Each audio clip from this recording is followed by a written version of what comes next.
গেছে, হিন্দুরা আর বসে নেই। তোমরা সবাই জানো মুর্শিদাবাদে আগের দিন যে ঘটনাটা ঘটলো রামনবমীর দিন, হিন্দুরা কিন্তু এমনি কারোর পিছনে লাগতে চায় না। অবশ্য দোষটা ছিল বলে হয়েছে। অনেকে বলছে হিন্দুরা নাকি গুন্ডামি করছে। আমি একটা ভিডিও এখানে দিয়ে দেবো, ভিডিও দেখবে।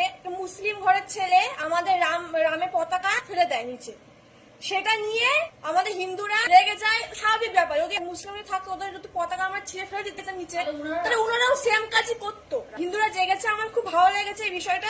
ঠিকই করেছে, খারাপ কোনো কিছু করিনি। আমাদের হিন্দু পতাকা ছিঁড়ে দেবে, যার ধর্ম তার কাছে সেটা। আজকে যদি আমার মুসলমান ভাই বোনদের পতাকা যদি মসজিদের পতাকা যদি আমাদের হিন্দু কোনো ভাই বোন যদি টেনে ছিঁড়ে দিত, আর মুসলমান ভাই বোনেরা সহ্য করতো? তো আমাদের হিন্দুর পরে যেটা হয়েছে, আমাদের গ্রামের পতাকা নিচে ফেলে দিয়েছে, তুলে ফেলে দিয়েছে। তো এটা তো ঠিক করেনি, এটা একটা অশান্তি লাগানোর জন্য করেছে। তাই না? আমরা তো কোনো নেতা মন্ত্রী না, আমরা তো সাধারণ জনগণ, আমাদের মিলেমিশে একতা হয়ে থাকতে হবে। এটা স্বাভাবিক আত্ম